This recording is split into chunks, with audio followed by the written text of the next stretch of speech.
What's up, guys? Welcome back to Tech Tuesday. It's a big one today. A very special Apple-rific edition. Yeah. Because Apple just had their latest big event showcasing all of their new shit. Yep. And it included new info on their upcoming watches and all of the health and fitness stuff that they'll come out with for that watch, as well as updates for their line of MacBooks. A whole lot of stuff. Let's not get ahead of ourselves. Yeah, let's start start at into the it. beginning. The first big announcement wasn't about watches or laptops. It was surprisingly about HBO Now, which is the upcoming standalone HBO Go app that doesn't require a cable subscription. And we've been looking forward to HBO Now for a while now. Great name. But since both of us have Android phones, it looks like we'll have to wait just a little bit longer. Yeah, because HBO Now is launching exclusively on iOS and Apple TV next month, just in time for Game of Thrones' return. Yeah. It'll be $14.99 a month, and the first month is free if you sign up via your Apple TV, iPhone, or iPad. There's no word on when HBO Now will be available for the rest of us, but hopefully it won't be too long. I'd say no more than a month or two. Realistically, who knows? The CEO of HBO also showed off a brand new trailer for season 5 of Game of Thrones to hype up the new app. And while it's pretty irrelevant to this episode of Tech Tuesday, this next season sure does look good. I'm very excited. I need to catch up, a long way to catch up. You do. It's a lot of things are coming together finally. Okay. Anyway, back to the tech. As for the Apple TV, many people will be watching HBO Now on.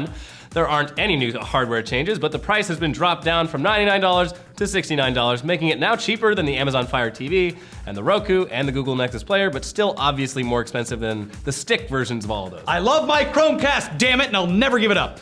They then moved on to talk about Apple Pay and how it's now available at over 700,000 locations and supported by over 2,500 banks. It's also now coming to over 100,000 Coca-Cola vending machines. I'm you thirsty. Fat fucks. I'm thirsty. Give me a drink. Give me a drink. You do it with your watch, probably. They then talked about ResearchKit, which is a new platform for medical researchers to create apps that track people's health on Apple's iWatch, or the Apple Watch, whatever the hell they're calling it. Once they launch that, there will be apps for patients with Parkinson's disease, diabetes, cardiovascular disease, asthma, and breast cancer, and it'll allow patients to opt in on studies that hopefully provide useful data to the people researching these diseases. Then they moved on to MacBooks and unveiled the all-new MacBook, which is insanely thin and light, pretty much getting rid of the entire MacBook Air line, I guess. Yeah, it's weird. You, first of all, can get this in silver, gold, bro, or space gray. Okay. It's not the first space color you're gonna hear us talk about today.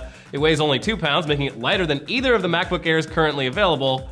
So that's weird. Yeah, the keyboard stretches all the way to both edges of the body, and it's so damn thin that there's only a headphone jack and a single USB-C input and output. Yep, I hope you don't use too many external peripherals, because that one USB-C is now responsible for charging your laptop, external monitor output, and anything USB that you want to connect. Yeah. And because it's USB-C, anything aside from charging is going to require some sort of adapter, which I'm sure will be just perfectly cheap and affordable for everyone. Anyways, it's got a 12-inch screen with a fairly impressive 2304 by 1440 resolution, and the new trackpad uses what they're calling Force Touch to let you click from anywhere on the pad and respond to different touch pressures. Basically, pressing harder and longer will do something different than a normal click, so prepare yourself to learn that. This new MacBook is able to be so damn thin because the logic board on it is 67% smaller now. The battery is non-rectangular, it's like shaped for the laptop, and the new Intel Core M processor doesn't require a cooling fan. Sure.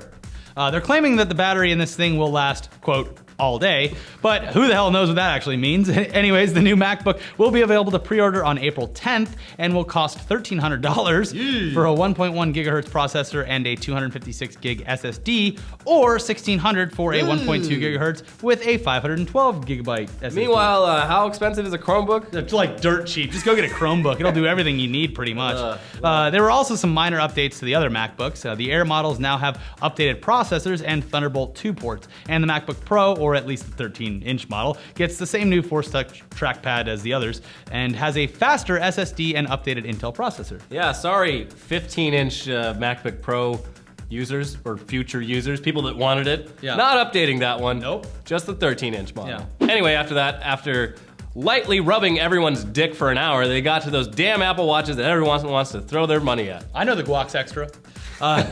They showed off some of the features, including lots of different customizable faces that could include info like calendar events and weather, or just a dancing Mickey Mouse. Yeah, So many people are gonna buy it for they that. showed that The classic damn dancing Mickey Mouse off so many times. Tim Cook's just like, hey, he dances! look at that. How about that mouse? They showed off glances, which are basically quick summaries of info that you use a lot. so you can just see them by swiping, I'm assuming, different directions to see different stuff. Yeah. It includes the ability to control your iPhone's music from your wrist. That's pretty cool. Yeah. Notifications you get will give you a light tap on the wrist, and they can appear automatically on your wrist when you get them, so you just like... You're gonna start getting those phantom hits when you're charging your watch and it's not in Yeah. your hand. Whoa, God, I got a text message.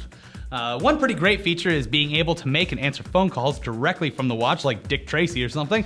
And one dumb feature is digital touch, which lets you send other users drawings, taps, or your heartbeat, I guess. This is one of those great features that you're gonna use once. Oh, that was and cool. Forget about for the rest of all time because it's fucking stupid. Yeah, exactly. I'm gonna send my girlfriend my heartbeat. Hey, babe. What the fuck are you doing? Stop. Jerking off, that's why it's so high. Thinking about you, babe. Anyways. Draw a dick on your wrist. Yeah. They see the dick. This is me. Let's move on. Of course, since this is a wearable, the health and fitness stuff was on display, with lots of ways to track your fitness and give you reminders to do stuff like get off your fat ass and walk around if you sit too long. It'll also give you weekly goals depending on your previous week's stats, like get off your ass more, walk around more. Yeah. Jerk off. Sure. They showed video of model Christy Turlington Burns, who's actually been using the Apple Watch to train for a marathon in London, with her progress being viewable to the public on apple.com. So she also talked about her charity work in Africa, but it didn't really have anything to do with the Apple Watch, except that she was wearing one. Yeah, that was weird. Hey kids. Yeah, check that out. Not to minimize all the problems of the third world, but that had absolutely nothing to do with anything. Yeah. Anyway, what else? You can talk to Siri just by raising your wrist and saying, "Hey Siri." Okay, Google. You can use Apple Pay with it. You can browse Instagram with it. You can request an Uber with it. Oh, I'm man. too drunk to use my phone. Uber! Uber! Oh, hey Siri, give me an Uber. It'll pull your boarding passes from Passbook automatically when you're close to the airport. It'll let you check into hotels and get into your room in participating hotels. Which is probably not too many right off the bat, but that's kind of cool. Like, It's like the W in the Ritz-Carlton only. yeah, it's gonna be luxury hotels because this is a luxury device. Hello, Best Western. Yeah. Bloop. Sorry. That doesn't work. Sir, please. We love the watch, but Yeah. just give us your credit card. Anyway, they're saying this thing has 18 hours of battery life on a typical day, but again, who knows what that Yeah, means? It could be anything. A typical day for people is different, person to person. Yeah. Anyways, tell us about the actual damn watches, Apple. There they are. The Apple Watch Sport is available in silver or, there's that word again, space gray, and has an anodized aluminum case that's so pure, it's 60% stronger than standard alloys. And they sure made sure that we knew that by showing us a very long video of how aluminum is made. So the watch bands on the Sport are rubber and they come in a bunch of bright colors. So Hi, I have the cheap watch. yeah, just like the 5C, if you buy the Sport watch, it's coming in bright colors to let everyone know that you are a cheap bastard that couldn't afford the normal Yeah, it's one. like going to a club and either getting the VIP wristband or the bright yellow one that has like the Coors Light logo I'm on the paying for side. all my drinks. Yeah. Anyways, there's the Apple Watch, which is the standard one, which ditches aluminum for stainless steel and comes in traditional, which is silver, and space black. What are all these space colors? What's the difference? I don't know. And finally, there's the Apple Watch Edition, aka the fancy one, which has an 18-karat gold case in either yellow or rose. Ooh. It might be pronounced rosé, I'm not sure. Who knows? How much will these things cost, you ask? Well, that sport model will run you $349 to $399. The standard one costs between $549 and $1,099, depending on your watch band. And that fancy edition model, take a deep breath. Elliot, please take this one away. Okay, the Apple Watch Edition will cost between $10,000 and $18,000 depending on how you accessorize it. So where do I sign up? Or you can Give me my just money. wait 2 years and go to the local pawn shop where it'll be on the table for $80 probably. The thing is about this is like, how do you spend that much on something that is almost immediately obsolete? You're rich. Yeah, Incredibly rich. As Fwiz would say, disposable income, baby. I know the guac is extra. Anyways, pre-order and in-store try-on starts April 10th, just in time to get your tax return if you're a lazy asshole, with the watches shipping on April 24th. So if you're some sort of Shah or Sultan or Kim Jong-un, get that checkbook out because now you can wear $18,000 of the technology on your wrist.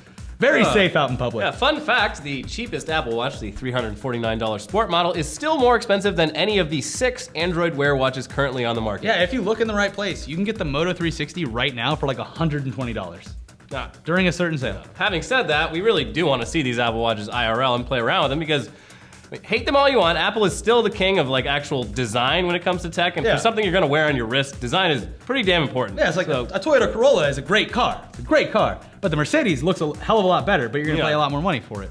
But since neither of us are gonna buy into this whole smartwatch craze for a while, I might get the Moto 360 with my tax return and have some money left over for some guac.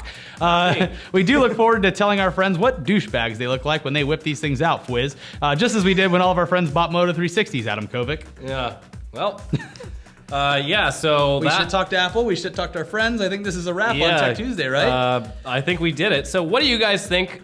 Are you interested in buying any of this? How old are you, and and can you afford any of these devices that they just showed off? I'm 30, and I can't, so... Same. High five.